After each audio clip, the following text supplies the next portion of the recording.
Bueno, buen día, buenas tardes, buenas noches, ahí donde estén. Bienvenidas, bienvenidos a este webinar titulado Crossroads Between Latin America and Asia.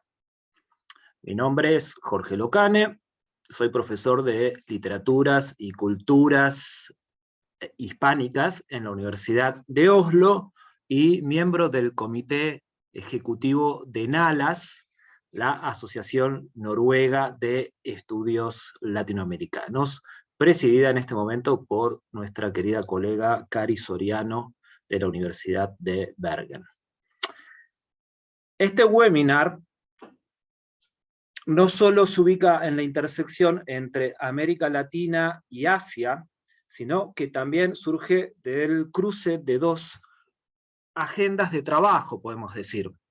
Por un lado, es parte del ciclo de seminarios y podcasts que organiza regularmente NALAS para divulgar la investigación sobre América Latina. NALAS existe desde aproximadamente 2 años y además de organizar estas actividades y una conferencia, funciona como un espacio de debate entre latinoamericanistas con base en Noruega y cualquier otro país, el mundo y hasta el universo, ¿por qué no? El webinar, por otra parte, es un anticipo de la 12ª conferencia sobre cruces culturales entre Oriente y Occidente, que va a tener lugar en la Universidad de Oslo los días 7 y 8 de junio, con la participación de especialistas de todo el mundo y un invitado especial como el escritor medio peruano, medio mexicano, Mario Bellatín. Los voy a compartir en el chat el link a la página de la conferencia. Parece contradictorio, incluso incoherente, que desde Noruega organicemos encuentros que, como el día de hoy, concentran la atención en esto que conocemos como el sur global, y más específicamente en las relaciones transpacíficas. Pero lo cierto es que acá, en la Universidad de Oslo, estamos tratando de impulsar una incipiente línea de investigación en este campo. La conferencia que acabo de mencionar y que pueden consultar, digamos, en la página, y las doctorandas que trabajan acá son un testimonio material de esto. Es un gusto para mí como coorganizador de la conferencia y miembro del comité de NALAS, darles la bienvenida a nuestras invitadas del día de hoy, Araceli Tinajero y Laura Torres Rodríguez, dos destacadas investigadoras en lo que refiere a relaciones culturales entre América Latina y Asia. Esto es todo de mi parte. Muchas gracias. Le cedo la palabra a Ana María Ramírez, una doctoranda que también se está especializando en este campo de investigación. Gracias, Jorge. Listo. Entonces,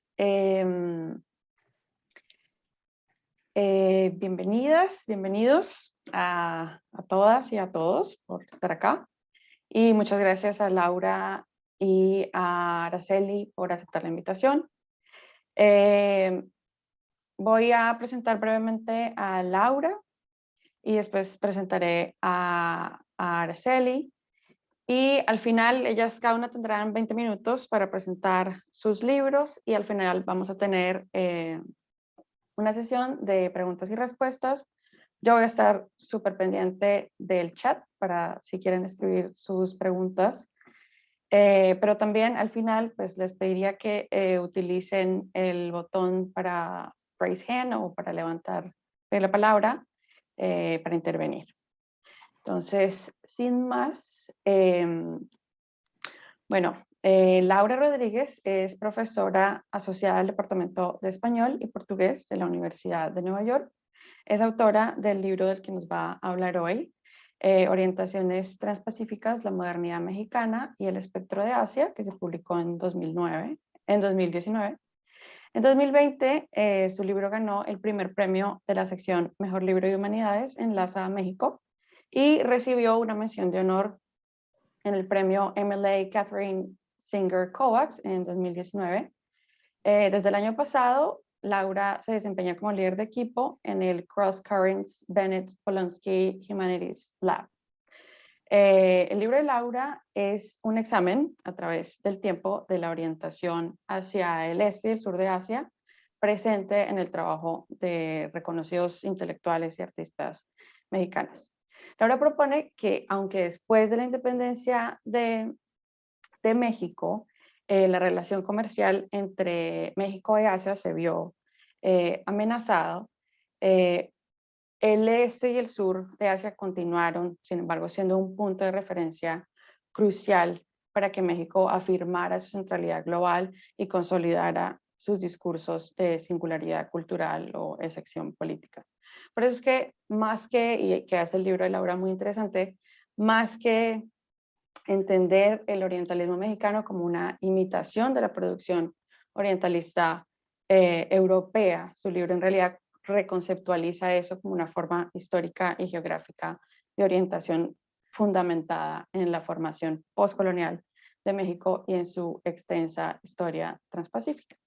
Entonces, bueno, le cedo obviamente la palabra mejor a Laura para que nos cuente más. Gracias.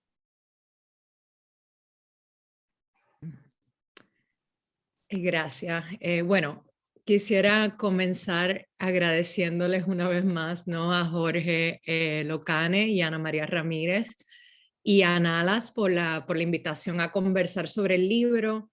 A casi ya 2 años de su publicación, también me da mucha alegría estar aquí con la profesora Araceli Tinajero, cuyo trabajo admiro muchísimo y siempre ha influenciado el mío. Como mencionó Ana María, hoy voy a compartir algunas reflexiones en torno al proceso de investigación y escritura de orientaciones transpacíficas y empezar, si me lo permiten, un poco desde el final, analizando un ejemplo más contemporáneo y luego voy a volver al libro.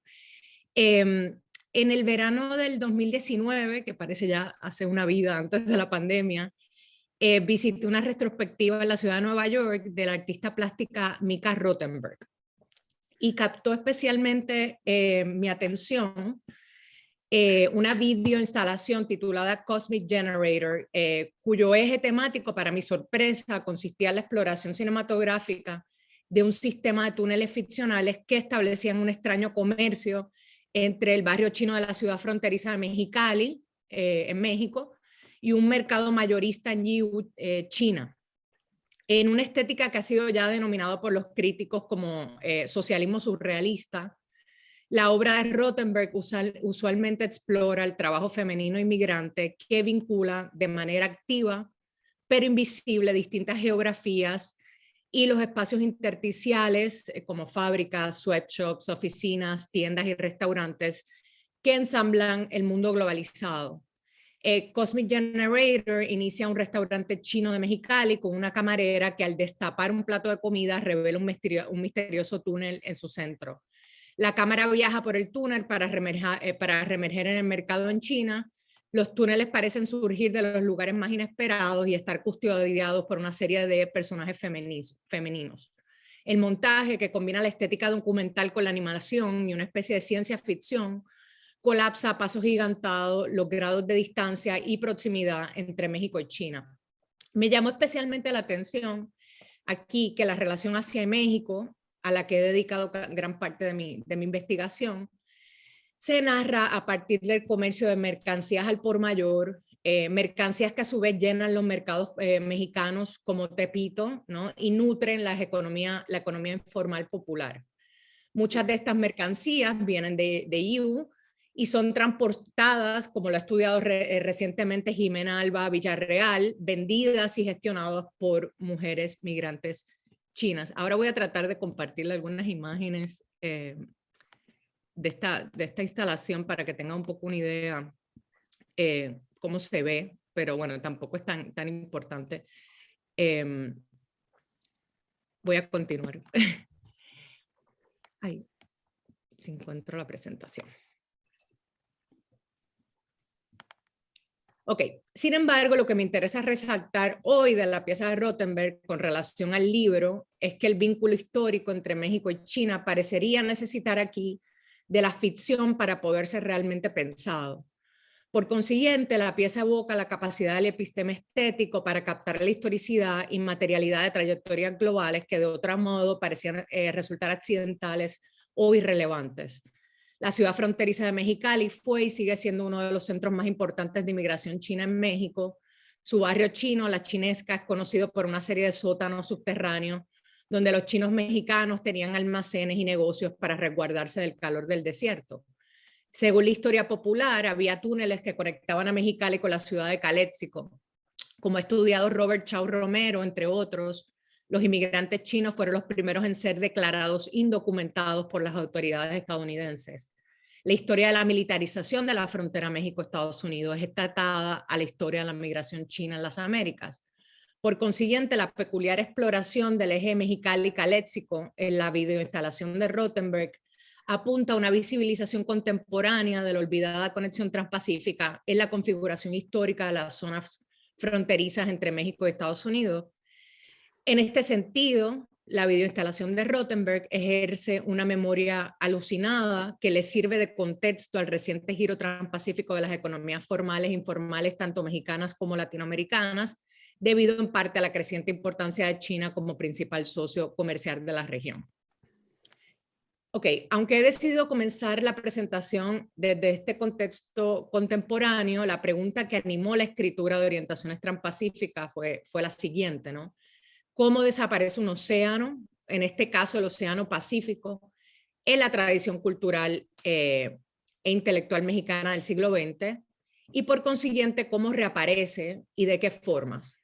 Como en el caso de Rothenberg en el siglo XXI, ¿no? Las razones de la reaparición de la conexión transpacífica son económicas y políticas, pero sus coordenadas estéticas y afectivas, las formas de percepción, otorgan también respuestas dignas de interrogación.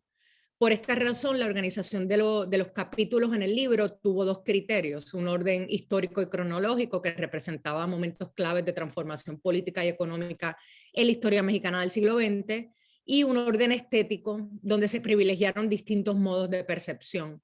La experiencia de una contigüidad o uno de cercanía con lo supuestamente distante requiere una orientación particular, pero también de una investigación estética que permita replantear los marcos del reparto de lo sensible que hacen posible la percepción de una proximidad previamente tras bastidores. Como un poco ya adelantó Ana María, ¿no? En el libro argumento que la orientación mexicana hacia el Pacífico en el siglo XX está marcada por la historia de una pérdida de conexión, la de una aspiración imperial transpacífica propiamente mexicana.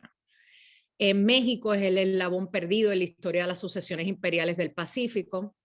Aquí el término Pacífico denomina no solo una realidad geográfica, sino también un lugar pelágico organizado por patrones de migración, explotación y dominación que desde el siglo XVI han conectado a Asia, las islas del Pacífico y las Américas. Durante el Imperio Español, el Virreinato de la Nueva España, es decir, México, se constituyó como el centro mismo de la ruta Sevilla-Veracruz, Acapulco-Manila, una infraestructura comercial que ligó directamente a Asia con las Américas desde 1571 a 1815. Luego de la independencia mexicana, la aspiración criolla de heredar el imperio transpacífico español fue prematuramente interrumpida. Muy pronto Gran Bretaña y Estados Unidos retomaron la infraestructura imperial transpacífica ibérica. Estados Unidos anexa a las Filipinas en 1898 y San Francisco, territorio mexicano hasta 1848, desplazó a Acapulco como el principal puerto en las Américas de intercambio comercial y migratorio con el continente asiático. Entonces, si el Océano Pacífico estuvo materialmente conectado con las Filipinas, sí, o sea, sí hubo una conexión directa entre las Filipinas y México durante todo ese tiempo. ¿De qué forma reaparece o a partir de qué representaciones se expresa en el siglo XX esta aspiración transpacífica tan importante para la identidad geopolítica virreinal? Y eso es una de las preguntas que tengo. Una de las respuestas que provee el libro es que la aspiración retorna y se materializa en una práctica escritural y una producción cultural que podríamos denominar como orientalista, ¿no? Y aquí voy a hablar un poco de la portada del libro. Creo que la tengo por aquí. Déjame ver.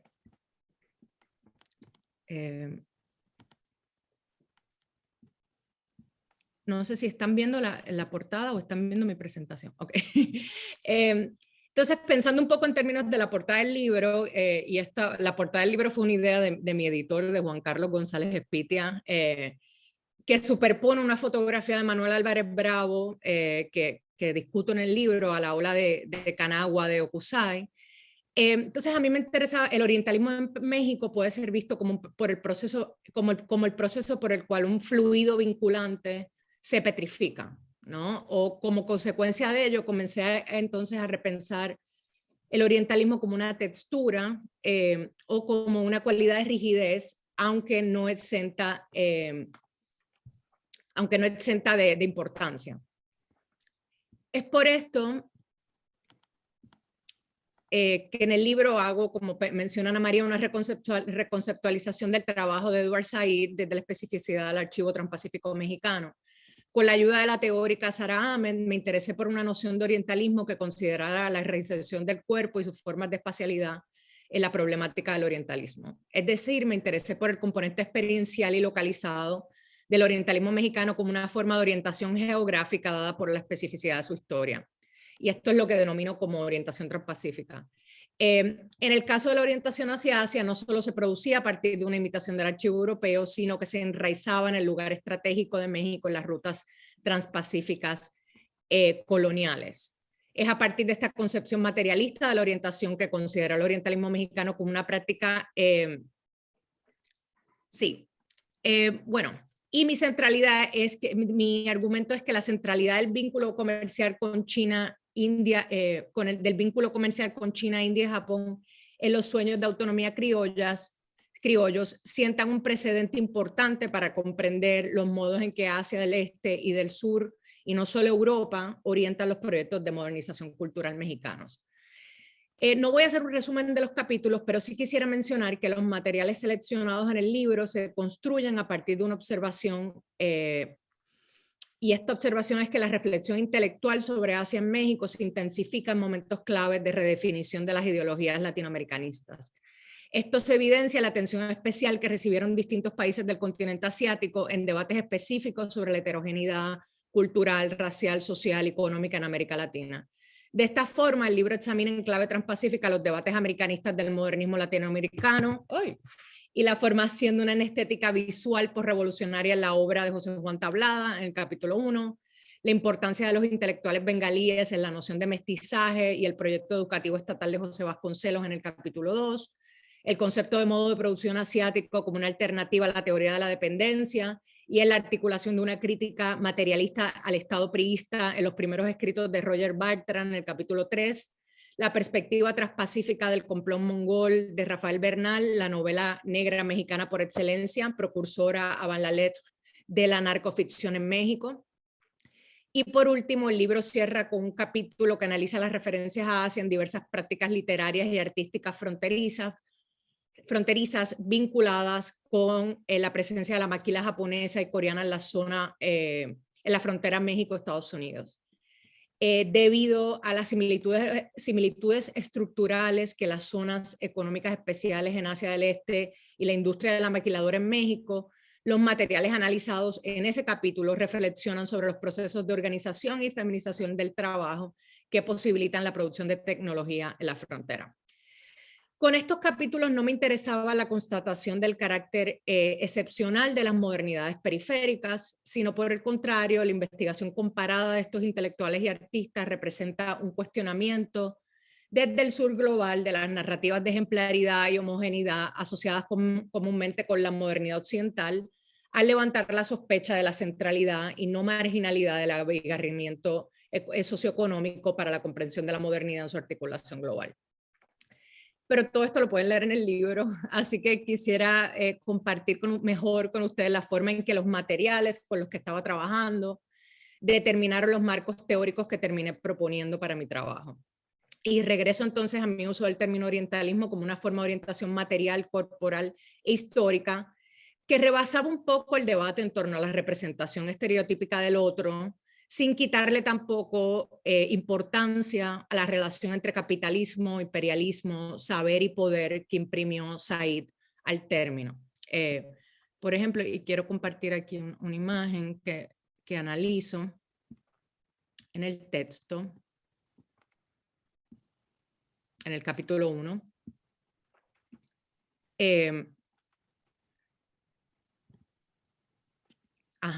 Por ejemplo, en esta foto de José Juan Tablada en su casa en Coyoacán, analizada en el capítulo 1, el orientalismo no es solo un problema de representación del otro, sino una pose, un performance racial y de género, una práctica visual y arquitectónica vinculada a la exhibición pública de la privacidad.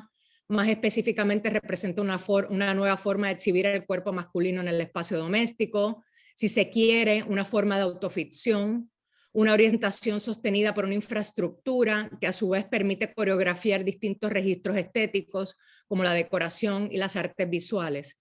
Como analizo en el primer capítulo, detrás de esta orientación hay un proyecto diplomático, un comercio transoceánico de personas y objetos, ya que la casa se construye, se diseña y se mantiene gracias a 2 trabajadores domésticos japoneses de Tablada, Wanda y Konishi.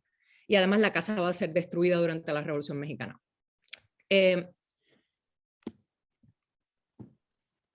Lo que quiero entonces resaltar es la forma en que los materiales mismos muchas veces moldearon, a veces de forma accidental, los vocabularios críticos y afectivos que terminé utilizando en el libro. Por ejemplo, los términos utilizados en la introducción están inspirados por una experiencia que tuve en los archivos. En el 2015 me encontré con una colección de estampas eróticas japonesas de Shunga en el Museo Nacional de Historia, que ha permanecido fuera de los catálogos oficiales de la institución por casi un siglo. Aunque la colección es conocida por los archivistas como la colección secreta, ya que nunca ha sido mostrada, fue cuidadosamente organizada y preservada por casi un siglo. En el museo se rumora que la colección perteneció al poeta José Juan Tablada y por eso es que yo llego a verla, pero este rumor también ha sido negado por otras fuentes igualmente confiables y hay gente que dice que la colección era del mismo Porfirio Díaz. Es todavía para mí difícil de expresar no solo mi sorpresa al contemplar la colección por primera vez, sino mi asombro ante la diversidad de objetos que constituye la colección, ¿no? El archivo no solo contiene estampas, que tiene por lo menos 300 estampas, sino también una serie extremadamente imaginativa de artefactos eróticos. Allí había abanicos, cerámicas, juguetes, esculturas móviles, fotografías antiguas, etc. El despliegue de esta colección me llevó a pensar la historia transpacífica mexicana como una historia obscena, en el sentido de estar fuera de escena, otras bastidores, aunque esta historia haya sido fundamental para estudiar las formas en que México afirma su propia centralidad hemisférica y global en el siglo XX. Este encuentro con el archivo tuvo un efecto duradero en mí, moldeó la forma en que venía pensando las categorías espaciales, temporales y afectivas de mi investigación. Incluso las características formales de algunos de estos objetos, por ejemplo, y voy a mostrarlo, pero déjame ver si puedo mostrarlo ahora.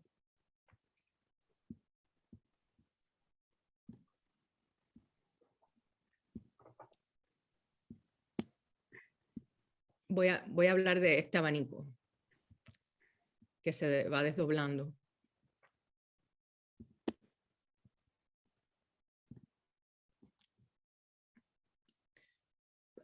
Ok.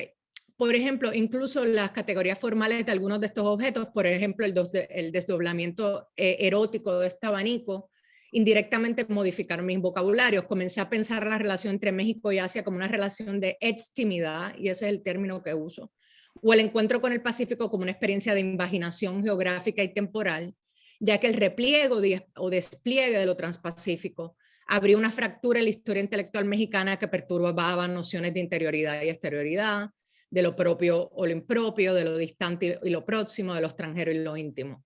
Lo que se había imaginado en el pensamiento intelectual mexicano como una exterioridad, es decir, Asia del Este y del Sur, se revelaba de múltiples formas como una continuidad desdoblada, como en el caso del abanico.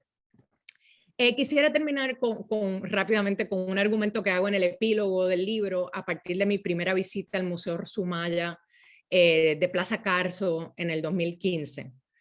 Mi énfasis en la forma en que la historia virreinal continúa orientando a la imaginación mexicana sobre Asia está dado en parte por la atención crítica y cultural que ha recibido en el presente el aspecto transpacífico de la primera globalización colonial. Construido en las vecinidades de Polanco, este museo, el Museo Sumaya de Carlos Slim, exhibe paradigmáticamente la forma en que el contexto transpacífico actual se traduce al campo de las representaciones culturales. A partir de un análisis de dos colecciones permanentes relacionadas al periodo colonial en el museo, una se llama De Oro y Plata, Artes Decorativas, y la otra se llama Asia en Marfil, argumento que estas colecciones exhiben las lucrativas mercancías asiáticas de la época colonial, signo de distinción entre los criollos de la Nueva España, como un antecedente histórico que naturaliza los modelos transpacíficos actuales de expansión económica. El imperio corporativo de Slim, inicialmente reconocido por su influencia en el sector de las telecomunicaciones, ha incursionado progresivamente en el sector petrolero y minero, sobre todo después de la reforma energética de 2013. La formación de nuevos circuitos y redes de intercambio con Asia, predicados una vez más en la explotación y exportaciones de materias primas, ha generado reflexiones retrospectivas sobre la nueva primacía de Asia del Este, sobre todo de China, en el panorama económico latinoamericano. Si la relación más duradera y estable entre Asia y América se sostuvo mediante la continua demanda china de plata mexicana, la decidida transformación de China en el siglo XXI en el socio comercial de los países latinoamericanos ha coincidido con un proceso de reprimarización de las economías regionales. En este contexto, el auge contemporáneo de exposiciones y catálogos de arte sobre el intercambio transpacífico colonial se inserta un panorama de reconfiguración regional que refleja nuevos modos de narrar y concebir la actual orientación americana hacia Asia. Voy a dejarlo aquí porque creo que estoy a punto de pasarme del tiempo, pero podemos seguir discutiendo algunas de estas ideas. Muchas gracias. Mil gracias, Laura. Vas muy bien de tiempo. Listo. Entonces, si tienen preguntas, como les dije ahorita en el chat o al final, las podemos discutir. Les voy a dejar también los correos electrónicos en caso de que hayan preguntas al final que queden pendientes o que quieran contactar directamente con Laura o con Araceli o con Jorge. Entonces los voy a dejar ahí. Y voy a presentar a Araceli para que ella pueda presentarnos su último libro. Entonces, Araceli Tinajero es profesora de literatura hispánica en el Graduate y en el City College de Nueva York. Es autora de Orientalismo en el Modernismo Hispanoamericano, El lector de Tabaquería, Historia de una tradición cubana, Kokoro, una mexicana en Japón, e Historia cultural de los hispanohablantes en Japón, que es su último libro y del que nos hablará hoy. Araceli es también editora de Cultura y Letras Cubanas en el siglo XXI, Exilio y Cosmopolitismo en el Arte y la Literatura Hispánica y Orientalisms of the Hispanic and Luso-Brazilian World. Además, Araceli ha coeditado 2 volúmenes, Tecnología y Cultura en el México del siglo XX y Manual de Historia, Literatura y Artes Cubanas. Además, Araceli está trabajando en su próximo título, El Caribe en Asia. Muchas gracias, Araceli, y te escuchamos. Bien, muchísimas gracias. Gracias, Jorge Locane y Ana María Ramírez. ¿Me escuchan? ¿Me escuchan bien? Ok. Sí, bien. Te escuchamos. Muy bien, muy bien.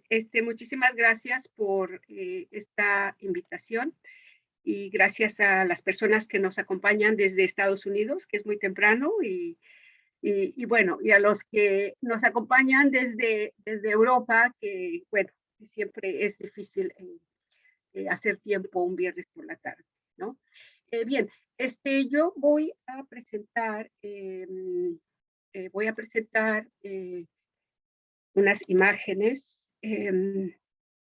Vamos a ver, déjame ver que lo veo bien aquí. Share.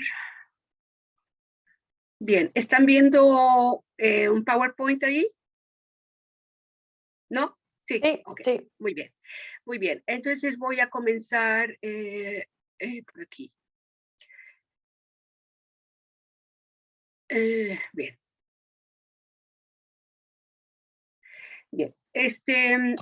Bueno, entonces el libro salió en el 2019, pero durante la pandemia rápidamente me puse con mi traductora a trabajar la versión inglesa, ¿no? Así que siempre la versión inglesa, como al ser la segunda versión, siempre me permite corregir e incluir imágenes que quizás no pude incluir en la primera versión, ¿no? Bien, les voy a contar por qué comencé a escribir este libro. Em, yo viví en Japón a principios de los años 80 y en el 2009 volví a Japón para escribir mis memorias o para recolectar datos de mis memorias del tiempo que estuve allá en Japón, ¿no? Pero me di cuenta que ese Japón ya había cambiado drásticamente, a pesar de que eh, habían pasado ni siquiera 2 décadas, ¿no? Entonces, cuando volví, me di cuenta que había ya muchísimos latinoamericanos viviendo allá. Eh, y eso no sucedió cuando yo vivía en Japón. No había muy pocos latinoamericanos y además de que yo viví en Nagoya, que es esta ciudad que está al suroeste de Tokio, entonces al no encontrarme en la capital, ahí había pero muy pocos extranjeros. Em, dicho sea de paso, el mapa de Japón siempre es engañoso, parece que es un país muy pequeño, un archipiélago muy pequeño, pero el archipiélago no es nada pequeño, es más grande que Francia, en términos territoriales, más grande que Francia o que Alemania, y ahora que tenemos el mapa aquí enfrente, les cuento que hacer investigación, hacer trabajo de campo en Japón es muy difícil, incluso para las personas que hablan japonés como yo, porque el país representa muchísimos retos. Encontrar direcciones es muy difícil porque Japón todavía tiene un sistema semifeudal de direcciones y todo eso, y aunque uno ande con GPS y ande preguntándole a la gente dónde se encuentran cosas, no es tan fácil. Entonces, la investigación para este libro me tomó varios años, mucho más de lo que yo había concebido. Y fueron muchísimos viajes donde yo fui desde Tokio hasta Okinawa, que son las islas que están casi pegadas a China en el sur de Japón, ¿no? O sea que recorrí básicamente todo el país en muchísimas ocasiones, ¿no? Bien, entonces, ¿por qué hay tantos latinoamericanos en Japón? Bueno, en 1991, o sea, 10 años después de que yo había vivido en Japón, ejecutó la nueva ley de extranjería y reconocimiento de los refugiados, la cual permitía el ingreso a todos los descendientes de origen japonés, Nisei, hasta la tercera generación Sansei. Ellos podían obtener la residencia permanente y trabajar sin restricción alguna. Por lo tanto, muchísimos hijos, nietos de japoneses que habían emigrado, obviamente de Japón a Perú, de Japón a Argentina, de Japón a Paraguay o a Bolivia, digamos, ellos de pronto encontraron visas de trabajo y se fueron a vivir a Japón. Por lo tanto, era lo que le llaman reverse migration, ¿no? Una migración al revés, ¿no? O sea que primero teníamos, primero los japoneses emigran a Perú, emigran a Argentina, y después los nietos van a Japón a trabajar. Y no solamente los nietos, no solamente los hijos, sino también sus esposas, etcétera. Y entonces tenemos una población mixta, no solamente Nisei hijos de japonés o Sansei nietos de japonés, ¿no? Entonces, para darles una idea de las estadísticas, hay aproximadamente, es en el tiempo en que yo terminé de escribir el libro, que en 2019 había 70,000 hispanoamericanos aproximadamente, pero Japón, menos del 1, esto equivale al menos del 1% de la población de Japón. ¿Por qué? Porque Japón es un país de pocos inmigrantes, siempre lo ha sido. Siempre lo ha sido. ¿Por qué? Porque otra cosa que mucha gente no sabe es que solamente 1/3 del país es tierra habitable. Entonces, y Japón tiene una sobrepoblación. Así que peruanos tenemos esas cifras, bolivianos, españoles, mexicanos, para que tengan una idea, ¿no? Los otros son menos. Bien. Entonces, ¿qué es lo que ocurrió cuando yo empiezo a buscar material sobre la producción cultural de estos hispanohablantes? Lo que ocurre es de que me encuentro con muy pocos trabajos, y son trabajos, ya sea tesis doctorales o libros que hablaban muy poco de la población o de cosas muy específicas, o trabajos pues académicos, que es lo que uno hace, pero yo esperaba encontrar por lo menos un libro que me diera una información un poco general de estos inmigrantes, y no lo encontré. Entonces yo tenía muchísimas preguntas. Yo tenía, bueno, ¿cuál es la literatura que se produce y se publica en Japón? Y obviamente la temática, ¿no? Pero también, claro, a mí como yo he hecho trabajo histórico, antropológico en el pasado, también yo tenía muchas preguntas sobre el baile, la música, las bibliotecas, la radio, la televisión, las asociaciones culturales, las revistas que se publican. Entonces, ¿qué revistas se publican? ¿Cuáles son las revistas? Etcétera. Y no había nada de esa información. Por lo tanto, entré a un vasto océano a recopilar información, y entonces me voy dando cuenta que, bueno, no había nada sobre las revistas, no había nada sobre las asociaciones culturales de esas personas, no había nada sobre la radio. Claro, la literatura, y dije, de alguna forma la voy a encontrar, pero entonces esto fue un trabajo fundamental que yo tuve que hacer para poder por lo menos presentar las revistas en una forma cronológica, ¿no? Presentar las estaciones de radio en forma cronológica, las asociaciones, los nombres, etc. Entonces me di a la tarea de hacer eso poco a poco. Y otra cosa también que a mí me urgía investigar a los periódicos, ¿no? Y entonces el International Press, aunque es el periódico en español que se empezó a publicar, que los hispanohablantes publicaron desde 1994 hasta la fecha. Pero a partir de 2010 la versión es digital, pero antes teníamos 6 años de periódico, no 6 años, más, ¿no? 94, 2000, no, 16 años de periódicos. Y entonces estos estaban impresos. Así que fui a trabajar los archivos de este periódico.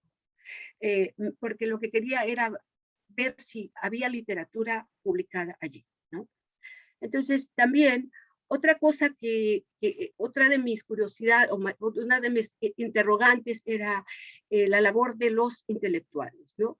A ver, ¿quiénes son los intelectuales que viven en Japón? ¿Dónde trabajan? ¿Dónde publican? ¿Qué es lo que hacen? Entonces, por ejemplo, Montse Watkins fue una traductora, periodista y fundadora de una casa editorial en español en Japón. Y a ella lo que le importaba era publicar libros de el japonés al español, que no estuvieran, traducidos a través del tamiz del inglés, ¿no? Entonces, murió muy joven, pero le entregó su alma y vida a esta editorial. Entonces, yo le dediqué un capítulo a los intelectuales, ¿verdad?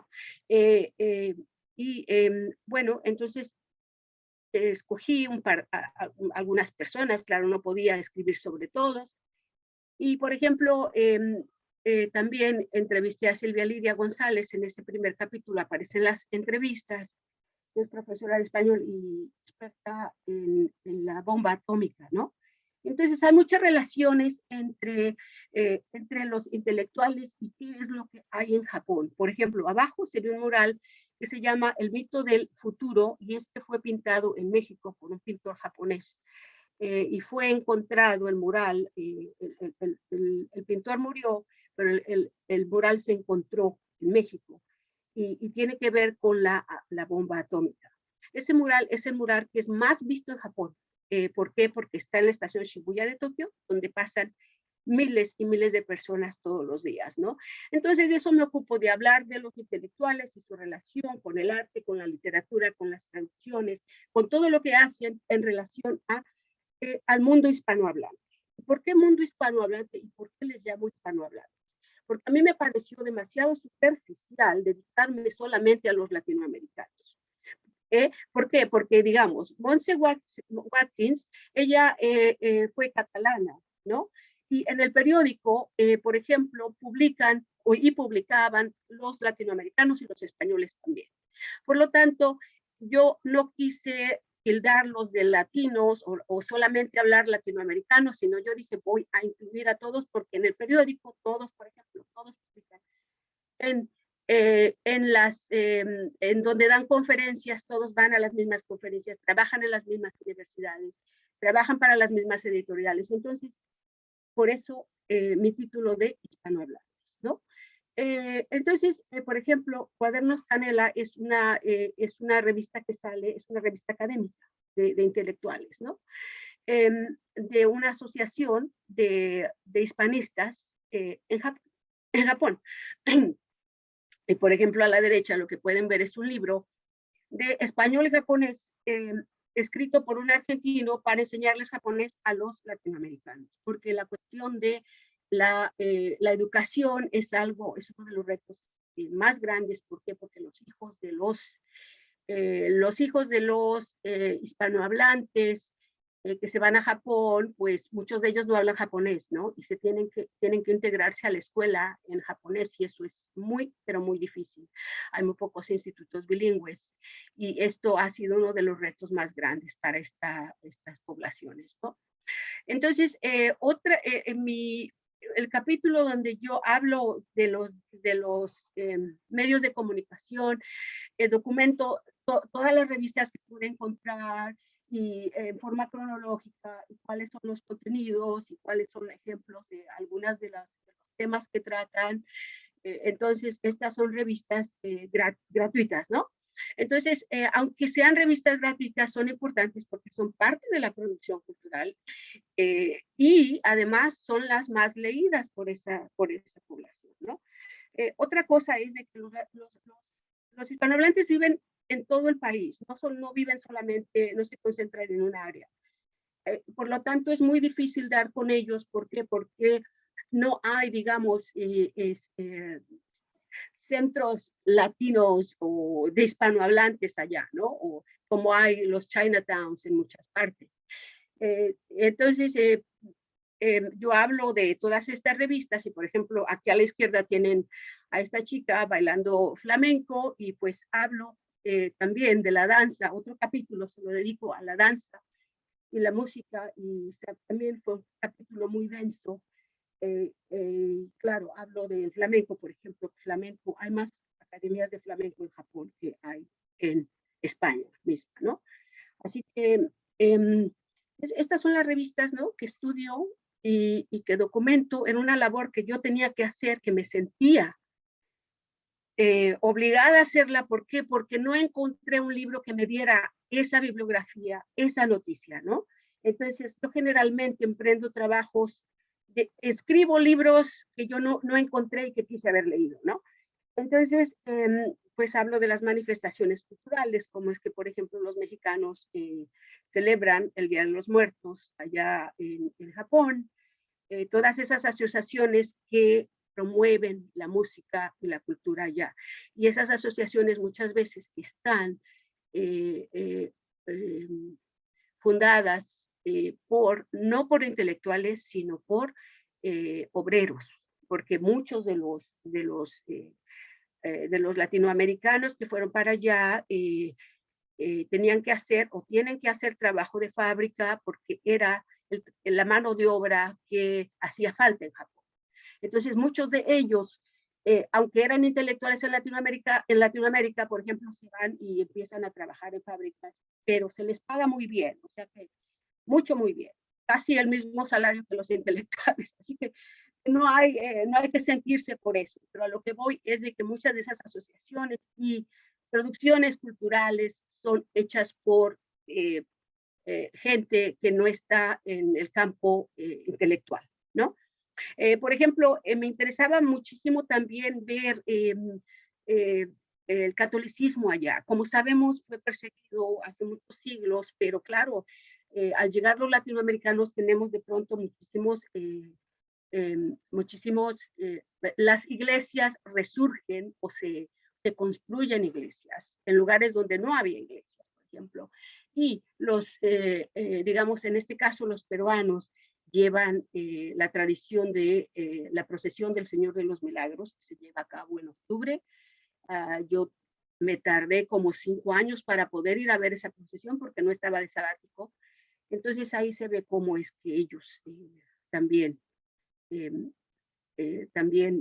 a la iglesia, rezan. La música, entonces, como ven, este libro tiene bastante material y habla de todo un poco, pero por ejemplo se me hizo muy importante ver los grupos que están allá y que están produciendo música allá en español, o en el caso de este hijo o nieto de japoneses, Beto Shiroma, que escribió la canción Gambateando. Entonces aquí tenemos un ejemplo del japoñol, ¿no? O sea que español y japonés mezclado, ¿no? Gambaru, esforzarse, luchar en japonés, y gambateando es esforzarse, luchando, ¿no? Y tenemos ahí esa canción. La iba a poner, pero no sé si voy no estoy segura. La cuestión de la cuestión de, dijimos que era, a ver, vamos a ver. No estoy segura. Bueno. No. Ay, ¿qué hice? A ver, no estoy segura, así que ¿saben qué? Vamos a dejar la canción. ¿Están viendo una imagen ahí? Sí, ok. Vamos a dejar la canción, pero vamos a leer un poco, si gustan, con la letra, con sueños e ilusiones y una deuda pendiente. Ramón se va a trabajar al país del sol naciente, así que tenemos este obrero que se va a trabajar, ¿verdad? Y aquí lo que más le cuesta es poder comunicarse. Entre tanta indiferencia, difícil de aguantarse, claro, discriminación, indiferencia ante estos obreros. Sobre todo discriminación porque muchos de ellos tienen cara oriental, son hijos o nietos de japoneses, ¿no? Entonces allá se les discrimina por esto, ¿no? ¿Dónde estoy? Ok.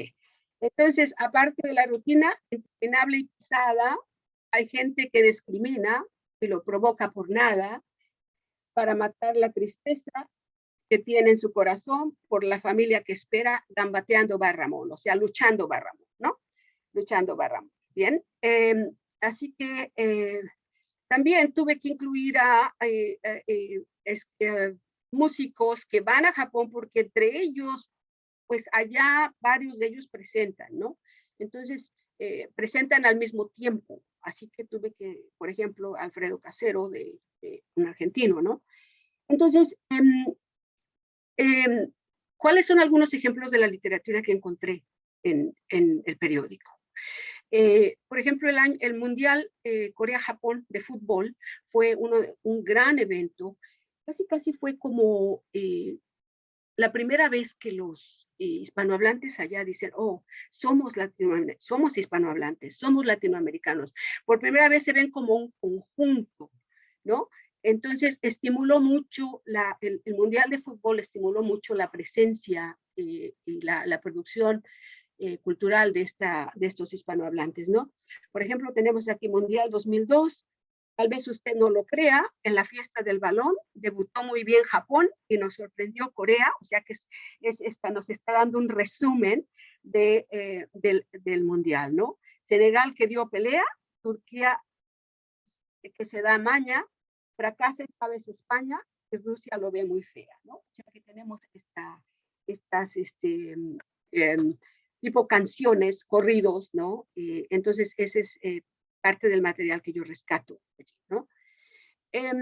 Bien, entonces la literatura es para mí, claro, lo más importante porque pues, es mi campo de formación, pero yo tenía muchísimo material. Material que yo había sacado en los periódicos, material de varias revistas. Entonces de pronto me encontré con un mundo de fuentes y realmente fue muy difícil descartar o limitar, ¿no? Entonces me encontré con que mi pregunta era, ¿cómo se narra desde Japón? ¿Cómo se interpreta Japón desde dentro? ¿No? O sea, la gente que está allá, ¿verdad? Difiere mucho de la literatura escrita por escritores que han vivido en Japón y aquellos que, como diría Cés Notenbaum, mi Japón es un Japón de libros. ¿Cuáles son los temas por los que se inclinan los hispanohablantes en Japón? Esa era mi pregunta, ¿no? Estas eran mis preguntas. Así que la novela Banteki, esta novela, escrita por un español, cubre casi los temas más candentes dentro de esa producción cultural literaria. Entonces, me encuentro con que la literatura, los temas más candentes son la ciudad y la tecnología. Y aquí estoy hablando de poemas, crónicas, novelas, cuentos, ¿no?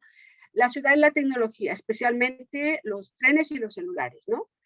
La soledad, la cotidianidad, el racismo, la vida laboral, ¿no? Profesional, técnica, también la prostitución, la convivencia con otros extranjeros, la discriminación, la nostalgia por el país de origen y el suicidio. Dos temas muy grandes de los cuales yo no me ocupé porque siempre están presentes, incluso dentro de la literatura japonesa. Tiene que ver, obviamente, la bomba atómica y tiene que ver el cáncer, por ejemplo, sobre todo a partir de la Segunda Guerra Mundial, ¿no? Entonces decidí dejar esos temas fuera porque, claro, abunda el material, entonces me enfoqué en hablar de esto, ¿no? Bien, ¿qué más? Entonces tomo esta novela como punto de partida y voy hablando de esos temas en relación a todos los demás temas, ¿no? Bien, a mí me interesa también muchísimo las prácticas de la lectura. Prácticas de la lectura, lectura oral o silencio, digamos. Entonces, lo que hice también fue hacer una investigación de los materiales leídos en las bibliotecas. Los materiales en español, obviamente, leídos en las bibliotecas. Y estas bibliotecas no son bibliotecas universitarias porque ahí obviamente hay muchísimo material, sino más bien me enfoco en las bibliotecas pequeñas donde acuden los trabajadores o la gente que no es parte de la universidad, ¿no? Así que fui a varios centros y recopilé listas de esos materiales ahí, ¿verdad? También fui a centros de detención a ver si ahí había bibliotecas. Entonces, porque me interesa mucho esto, ¿no? Y se me hizo importante incluirlo. Bien, y por último, también visité, por ejemplo, las escuelas bilingües. Por ejemplo, este es un ejemplo de éxito, es una escuela bilingüe español-japonés, donde vemos que hay un futuro prometedor porque estos niños están estudiando japonés bien. Porque si no aprenden japonés bien, entonces su ingreso a la universidad es vedado y consecuentemente terminan siendo trabajadores quizás como sus padres, ¿no? Bien, solamente una nota para que lo sepa. El emperador Naruhito habla español porque le interesa mucho el español. Y voy a terminar, entonces, solamente un minuto más. Entonces, como escritora, a mí me interesa muchísimo pensar en mis lectores. Entonces, este libro Número uno, lo escribí para las personas que entrevisté, para esos trabajadores que quizá nadie los ha tomado, para esos trabajadores, esa gente que estaba bailando frente a la iglesia, etcétera, ¿verdad? Entonces, para mis sujetos o subjects, como dicen en inglés, terminó siendo un libro de información general. ¿Por qué? Porque hacía falta y porque por tanto material yo me sentí obligada a escribir un libro de lectura amena.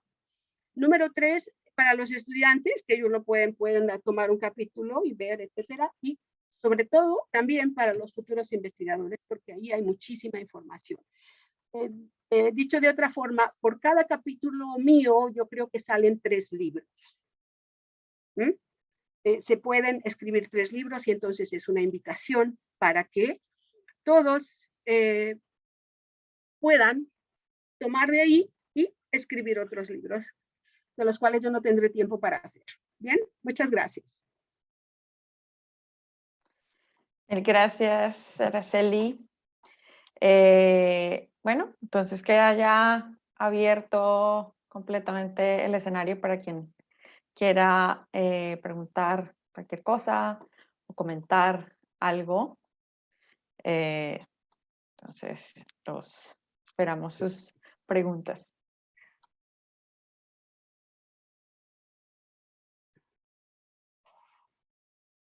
¿No? ¿Nadie? Ah, no. Yo me aprovecho de la posición de chair que tengo y abro entonces con una pregunta para Araceli, que me encanta, muchísimas cosas se me vienen a la mente con todo lo que acabas de presentar y con ese trabajo de archivo tan riguroso que siempre hace falta y que es tan difícil de hacer. Pero me interesaría que nos contaras un poco cómo crees o cómo ves que se negocian o se renegocian esas identidades culturales o esas identidades nacionales. Yo pienso en el caso de un japonés, que no recuerdo su nombre, que viajó al Valle del Cauca, a Colombia, y se enamoró del valle y quiso establecerse en el Valle del Cauca, y lo que hizo fue traducir una novela fundacional colombiana como María, de Jorge Isaacs, traducirla del español al japonés y llevarla al Japón para invitar a otros japoneses a migrar al valle también.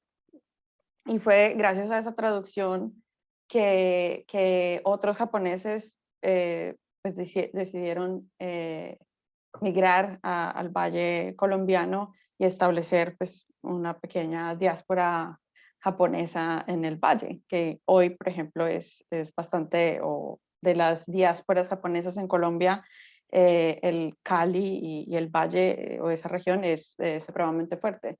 Y también pienso en la novela Gambate de Luis Arriola, en el que la identidad está renegociada en términos de que él, hasta donde recuerdo de mi lectura, él no es realmente descendiente de japoneses, pero logra aplicar para ser reconocido en el Japón como tal y narra su experiencia yéndose al Japón y viviendo allá.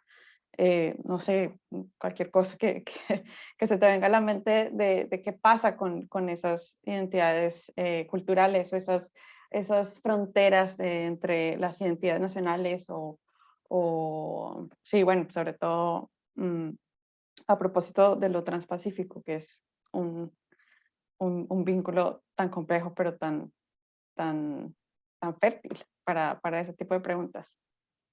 Gracias. Pues mira, precisamente esa fue la razón de mi libro, ¿no? De traer a colación precisamente esos escritos que nadie ha estudiado o que muy poca gente ha leído, precisamente para ver cómo es que ellos se identifican con el país o se reidentifican con su propia identidad de peruana o argentina, etcétera, ¿no? O sea, esa es la razón de mi libro, ¿no? O sea, ¿por qué Beto Shiroma tiene que escribir una canción o escribe una canción así, ¿verdad? Sobre el inmigrante pobre que va para allá y que va y que tiene que luchar muchísimo contra todo, ¿no? Entonces, en los casos que tú dices, curiosamente tengo un doctorando y que veo su nombre aquí, quizás nos estás escuchando, Sebastián. Él ha estudiado muy bien lo que tú dices sobre María, ¿verdad? Y los japoneses que fueron para Colombia. Y en el caso de Arreola, sí, yo hablo un poco de él también porque, o sea, lo que hice fue escribir sobre latinoamericanos o españoles que por lo menos estuvieron o están en Japón 2 años. O sea, fue algo arbitrario, ¿no? Pero tenía que hacer algo, porque claro, ahora con la globalización mucha gente se va por 2 años y después por 2 años a trabajar o hacer lo que sea y después se marcha, ¿no? Entonces, hay mucha movilidad de gente, ¿no? Así que no sé si respondí más o menos tu pregunta, pero eso se ve en la literatura, se ve los blogs, al final, mira, los blogs y YouTube, eso yo lo menciono al final porque yo no me puse a estudiarlo porque es tanto el material, ¿verdad? Que ahí está, ¿no? Tenemos muchísimos blogueros que están fotografiando Japón y hablando de Japón todos los días, ¿no? Sí. Gracias. Sí, de nada.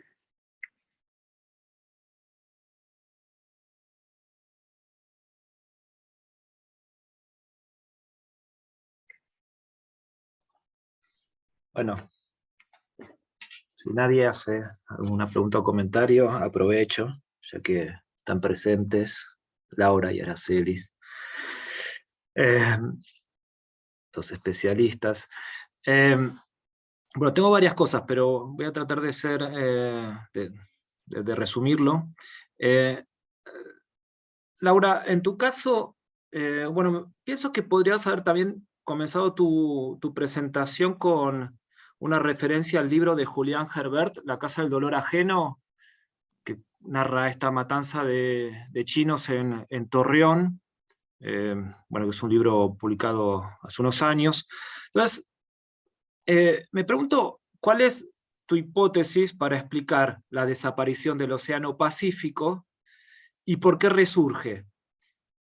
Digo, siempre por razones económicas, digamos, en algún momento teníamos el galeón de Manila como vínculo material que explica, digamos, la presencia de Asia en México y viceversa, y ahora tenemos otro tipo de vínculos económicos, ¿no? Que permiten pensar la producción literaria o cultural desde ese punto de vista, ¿no? Entonces, ¿cuál sería la hipótesis para explicar la desaparición del Océano Pacífico? Y relacionado con esto, digo, porque tu enfoque es muy materialista, lo cual a mí me estimula, pero me da también para pensar. ¿Vos pensás en términos siempre de base y superestructura? Digamos, ¿pensás la producción cultural como un resultado siempre subordinado a las relaciones comerciales, o se podría de alguna manera invertir la lógica?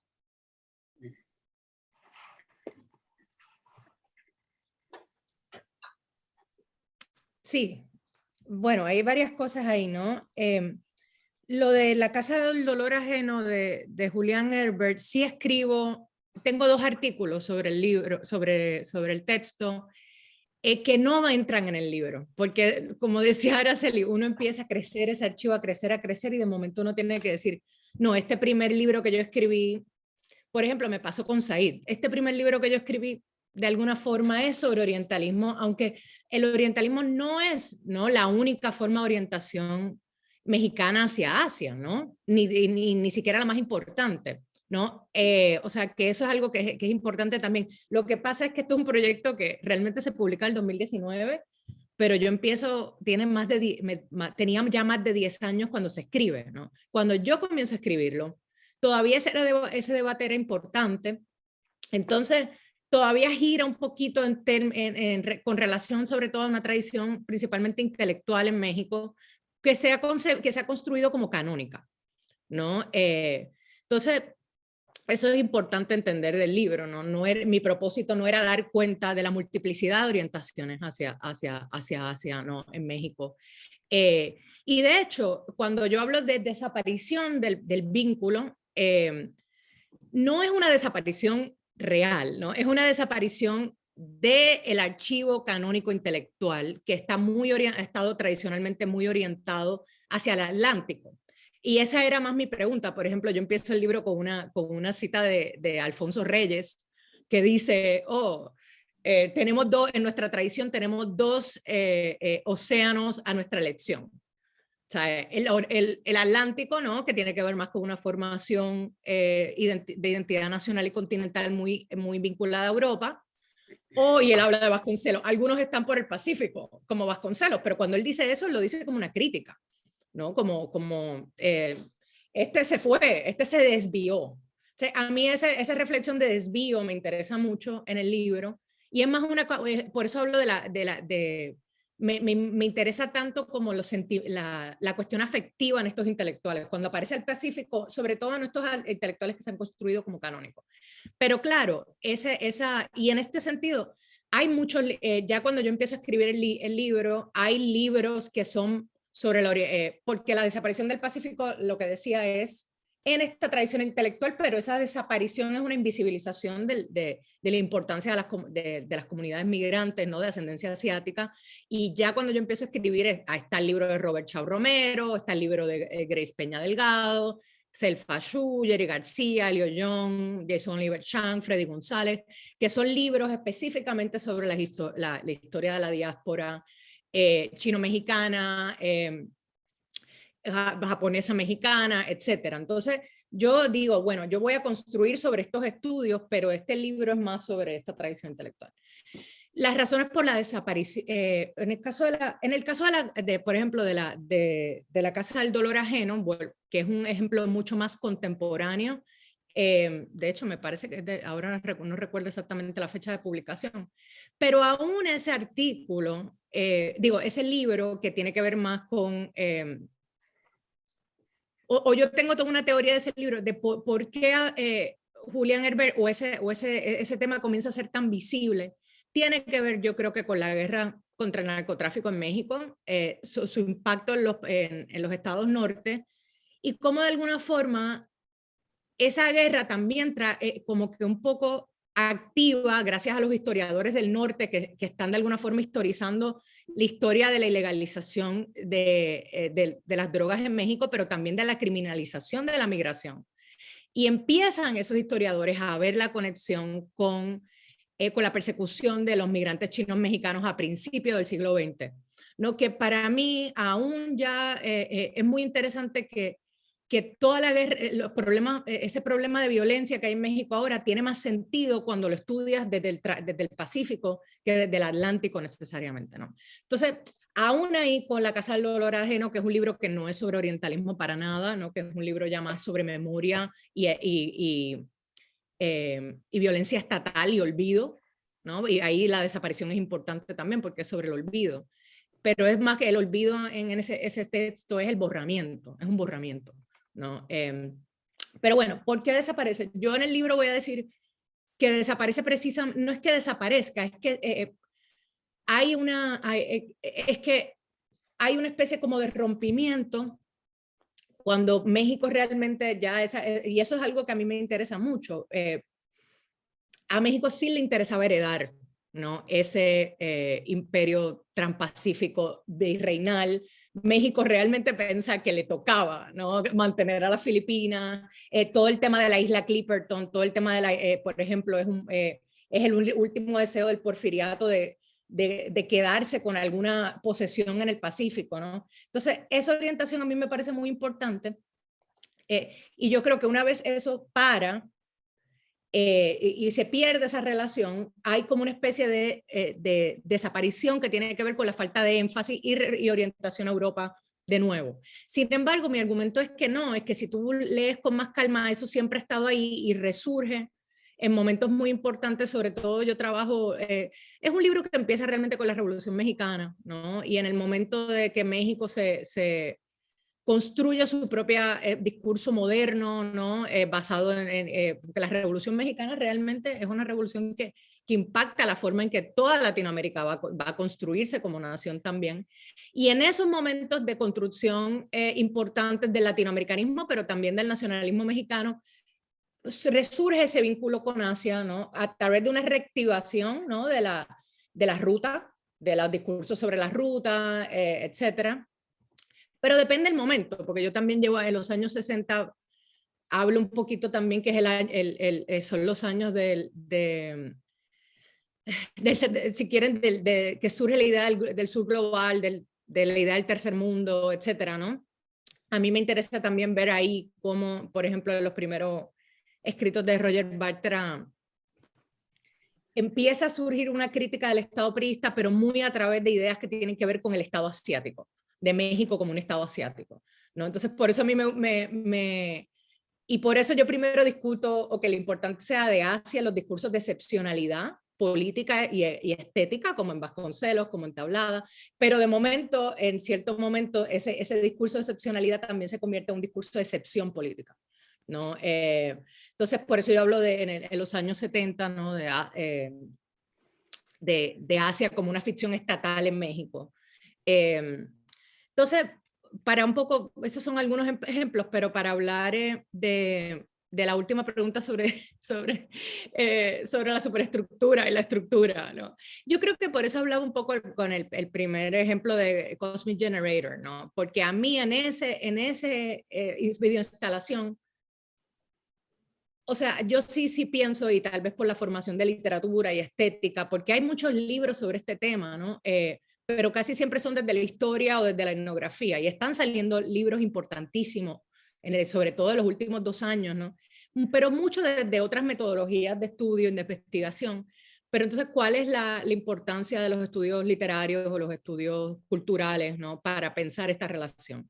Porque yo creo que eso es una de las preguntas. Y para mí siempre ha sido súper importante, ¿no? Para mí hay algo que se dice en ese video que yo no lo hubiese podido leer necesariamente, con la estética que se usa sobre todo de la ciencia ficción, es sobre trabajo migrante y sobre conexiones que yo primero lo veo siempre en la representación estética y después puedo casi siempre conectarlo a... Pero es verdad, yo de alguna forma parecería que estoy como un poco reduciendo la superestructura, la estructura, si quieres, pero realmente para mí siempre ha sido al revés, de alguna forma, ¿no? Hay algo ahí que y claro, y lo que trae el trabajo cultural es todo lo que dice también Araceli, ¿no? Es el tema de los afectos y de la experiencia vivida, ¿no? Y el tema de las escalas, ¿no? Puedes hacer lecturas, porque hay mucho trabajo económico ahora sobre Asia Latinoamérica, ¿no? Desde estos modelos de desarrollo enormes, pero la experiencia un poco ya más del sujeto, micro, más encarnada, te lo dan los materiales culturales, ¿no? Casi siempre, y de ahí hay muchas otras, y en eso yo creo que Araceli es la maestra, ¿no? En sacar ese otro tipo de perspectivas multipolares que solo te la pueden dar los sujetos y el epistema estético. No sé si te contesté, creo que te contesté todo más o menos en desorden, pero... Sí, no, definitivamente, Laura. Yo pienso que tal vez, digamos, estratégicamente para darle más relevancia a esto que hacemos desde los estudios culturales, conviene invertir la lógica, esta de la base superestructura, en términos provocativos también, ¿no? No solo para, digamos, darle importancia a nuestra disciplina, sino también para ver qué pasa, ¿no? Si forzamos ese movimiento. Y trabajar, bueno, desde, sí, materiales culturales, ¿no? O sea, porque también tenemos este fenómeno que claro, acabas de señalar que hay mucha producción sobre las relaciones comerciales entre América Latina y Asia en términos muy generales, ¿no? Ahora, ¿qué pasa con la producción cultural, ¿no?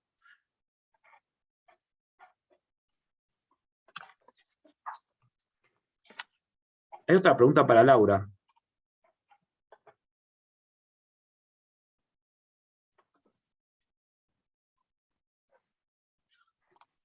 Sí, aquí hay una pregunta de Michelle Mendoza para Laura. ¿Es posible pensar a la manera de Pascal Casanova una república mundial de las letras pensada desde la geografía imaginativa asociada al orientalismo en Latinoamérica?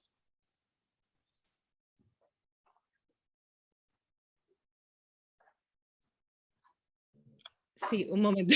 Es que estoy buscando.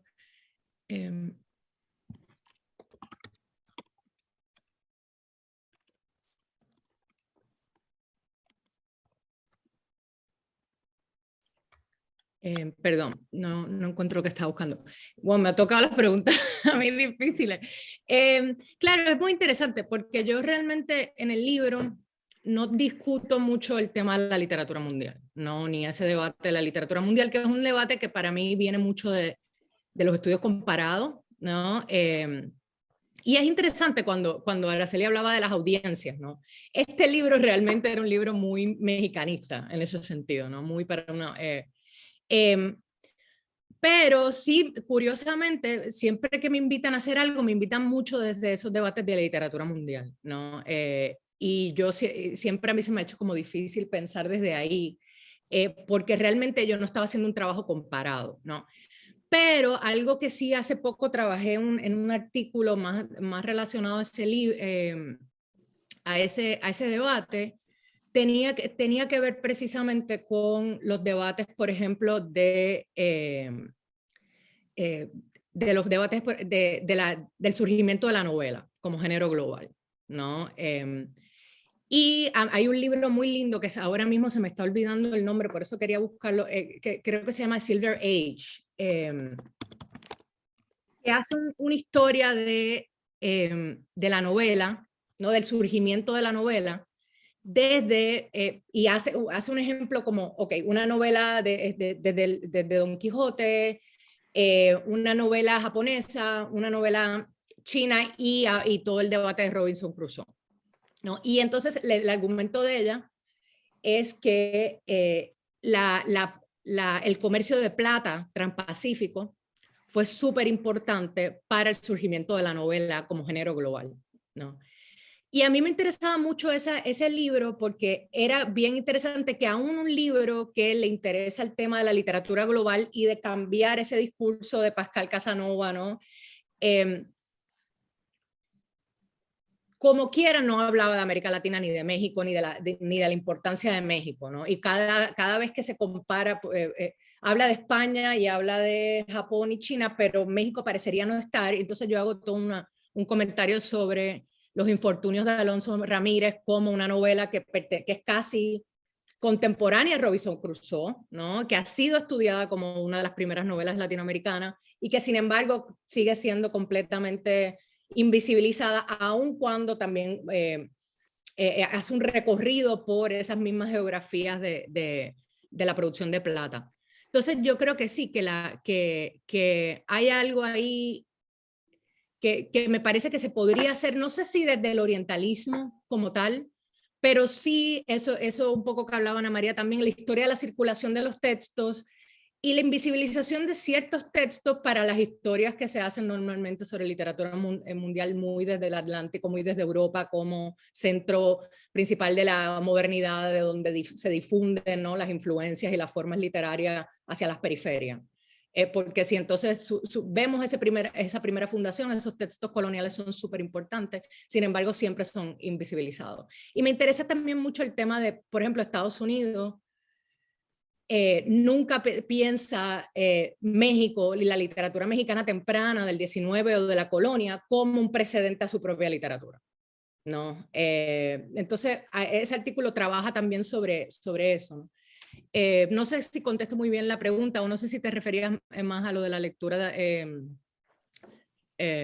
sí, la lectura distante y lectura, pero bueno, algo que decir sobre eso.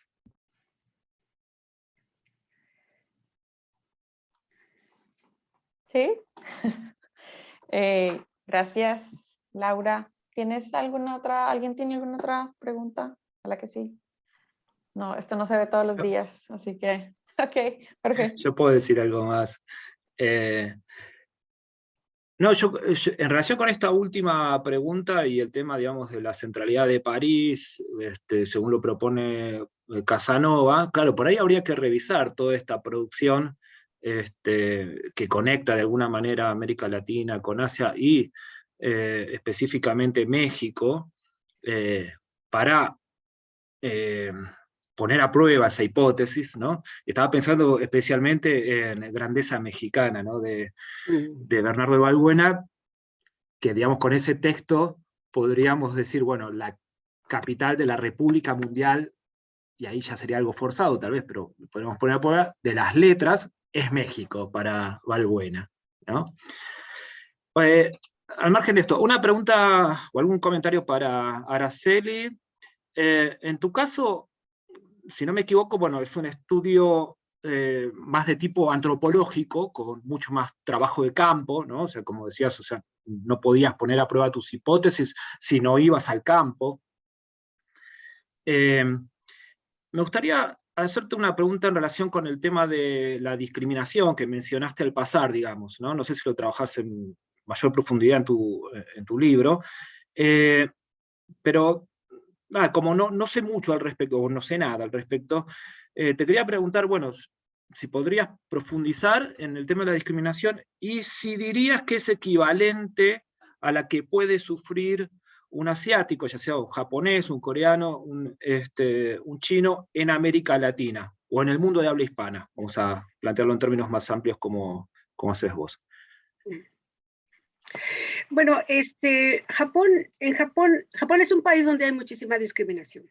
O sea, ellos quieren aparentar ser una sociedad muy homogénea y donde no discriminan, pero ellos discriminan a la gente que tiene oficios que consideran sucios o bajos, por ejemplo, ser dueño de una licorería, dedicarse al pachinko, a las casas de juego que generalmente son operadas por los coreanos, por ejemplo. Hay discriminación hacia la gente que venía del norte de Japón, los Ainus. Hay discriminación en contra, por ejemplo, de las mujeres, las madres solteras. Hay discriminación en contra de las personas los rezagados, los que no pudieron llegar a la universidad porque salieron de la preparatoria. Entonces, ellos discriminan muchísimo y hacia los extranjeros muchísimo también, coreanos, chinos. Entonces, ¿qué pasa con los latinoamericanos? Llegan los latinoamericanos y, como dije, muchos de ellos parecen japoneses, son hijos o nietos y tienen quizás el nombre y el apellido japonés, y al no hablar japonés, ahí sí hay una discriminación terrible, ¿no? Y sobre todo porque quizás son trabajadores de fábrica, ¿verdad? Hay algunos intelectuales, por eso es que me pareció muy importante hablar de los intelectuales, porque también hay intelectuales que son hijos o nietos de japoneses, ¿no? Y entonces ahí ya no hay casi discriminación, porque ya están en este campo alto de la cultura, ¿no? Y porque Japón es uno de los pocos países donde realmente se respeta muchísimo al profesor universitario, ¿no? Así que ellos no son discriminados los que trabajan en las fábricas y hacen esos trabajos por allí, ¿no? En el caso de los asiáticos en América Latina, bueno, básicamente hay varias discriminaciones, ¿no? Por ejemplo, eso sucedió durante la Segunda Guerra Mundial, sobre todo, ¿no? En Perú, en Brasil, ¿no? Discriminaban a los japoneses, incluso los desterraron, ¿no? Los desterraron a Estados Unidos y en Estados Unidos los metieron en campos de concentración por ser japoneses, ¿no? Y bueno, entonces tenemos varios ejemplos de discriminación en América Latina o en México. No hace mucho estaban discriminando a los chinos otra vez. Ya hay una larga tradición de discriminación en contra de los chinos. Eso sucedió más o menos en 1870 en Norte de México. Esto se ve en muchas novelas sobre los chinos, bastante mal escritas, discúlpenme, pero es la verdad. Entonces, pero no hace mucho, hace como 5 o 10 años, había muchísima discriminación porque muchísimos chinos empezaron a poner restaurantes y más tiendas en México. y entonces empezaron a discriminarlos, ¿no? Entonces tenemos muchísimos ejemplos así. Y en el caso de los latinoamericanos allá en Japón, pues como ellos no han pasado por experiencias tales como la guerra o nada, por allá es otro tipo de discriminación, pero de todas maneras, sí, Japón es un país bastante racista y discriminatorio. Mira, te doy mi ejemplo. Yo viví en Japón, cuando yo viví en Japón, yo no era universitaria ni nada. Yo trabajé en un restaurante. Pero como no estaba en Tokio ni nada y como no había extranjeros latinoamericanos ni nada, entonces me veían muy bien. Me veían, oh, wow, la mexicana, oh, claro, habla español, va. Me trataron de maravilla, de maravilla. Luego, para mí, volver a Japón como intelectual fue muy difícil, porque entonces, si me preguntaban, ¿qué hacía usted en Japón en aquella época? Y si digo, no, es que era trabajadora de un restaurante. O sea, es algo que son dos planos que no jamás convergen. O sea, son dos cosas que jamás se mezclan, ¿no? Entonces yo tuve la fortuna de vivir en Japón cuando no había muchos latinoamericanos. Pero ¿qué es lo que pasa? Que desafortunadamente muchos de los latinoamericanos que llegaron a partir de 1990, 1991, empezaron a robar o a conducir sin la licencia de manejo, etcétera. Y entonces empezó la prensa amarillista, ¿no? Amarillista y no, porque empezaron a denunciarlos y a crearse muy mala fama. Por eso es que se fundó el International Press, ese periódico. Dijeron los intelectuales que habían sido intelectuales en Latinoamérica y que quizás estaban trabajando en fábricas, dijeron, no, vamos a fundar un periódico donde no se hable nada más de robos y de todo esto, ¿no? Porque basta, hagamos algo. Un gesto contestatario, ¿no? A la mala fama que tuvieron las personas que actuaban mal, ¿no? Pero en el fondo es un país bastante racista.